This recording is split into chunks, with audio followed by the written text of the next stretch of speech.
I know it's a tiny bit morbid, but I think a very good way to tell you about my culture would be to tell you a little bit about the week that I've had.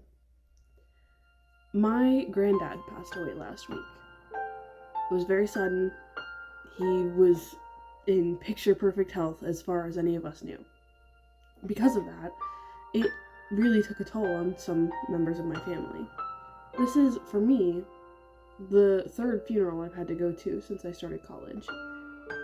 To me, culture is all about the little things, right, that make up who I believe I am, but it's also about the community that helped me build those characteristics. Culture can't be built by just one person.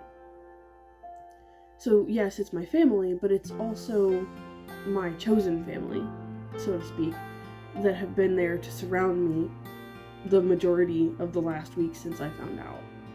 It's the little things, right? Like my mom's best friend bringing us a pile of food the day of the funeral so that we didn't have to cook anything for a few days. It's my dad's cousin dropping everything to drive 9 hours from North Carolina just to be with our family. It's my dad's uncle who also dropped everything to go with my dad to identify my grandpa so that my dad didn't have to be alone.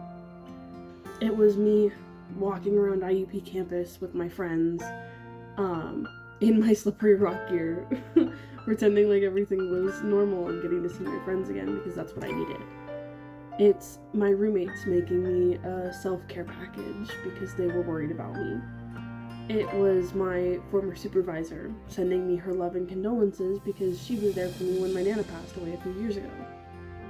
It's my cousin, who is terrible at keeping secrets, for the record, texting me Monday morning, asking if I wanted to go get coffee with her because she knew about my grandpa before I did, and she knew she couldn't tell me, but wanted me to know that she was there for me anyway. It's my friend buying me a chai multiple times last week because she knew that they're my favorite and didn't really know how else to comfort me.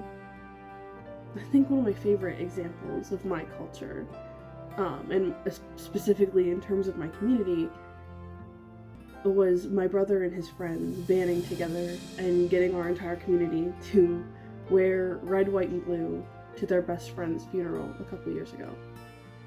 He was 22 years old when he died in a sudden and freak accident. And the kid was patriotic almost to a fault. But it was a big part of who he was. So rather than wearing the black, sad mourning clothes, we all dressed up in our silly little outfits, and together we were able to raise enough money so his family didn't have to pay out of pocket for anything in regards to his passing. That is my community. That is my culture. When you're going through it, in times like this, knowing who is there for you and knowing who is there to build you up, I think is, for me, more impactful.